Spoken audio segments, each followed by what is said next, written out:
Official ni rasmi sasa. Hibla, msanii aliyekuwa chini ya lebo ya Konde Music Worldwide, ameondoa nembo yake ya Konde Gang kutoka kwenye akaunti yake ya Instagram.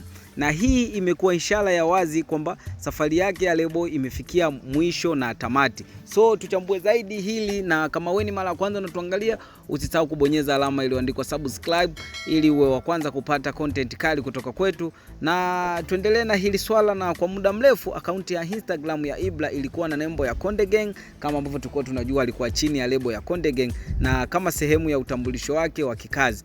Na hata hivyo mabadiliko ya hivi karibuni yameonyesha kuwa sasa Ibra anataka kujitambulisha kama msanii huru.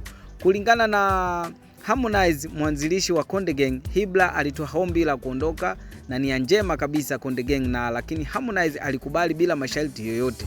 Na Harmonize alisema, sikuhitaji pesa kutoka kwake, nilifanya ninavyoweza kwa moyo mkunjufu, alisema Harmonize katika posti yake ya hivi karibuni. Swali linakuja, je, hii inamaanisha nini?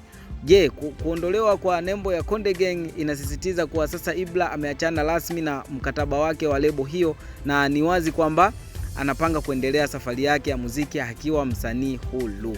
Na nini mitazamo mashabiki? Mashabiki baada ya kuposti hii wamekuwa na mitazamo tofauti, na hatua hii imepokelewa kwa hisia tofauti na mashabiki. Wapo wanaounga mkono uamuzi wa Ibra na wanaamini kuwa hatua hii itampa nafasi ya kujijenga zaidi, huku wengine wakihofia changamoto za kujisimamia kama msanii huru. Swali tunarudi kwako. Je, unafikiri Ibra atafaulu zaidi akiwa huru? Unahisi Konde Gang itakuwa msaada mkubwa kwake? Shiriki maoni yako hapo, usisahau kulike, kusubscribe na kucomment. Je, Ibra atafanikiwa kuwa msanii huru akiwa peke yake? Achia comment yako hapo tuangalie na tujue nini wewe unachowaza kwenye kichwa chako.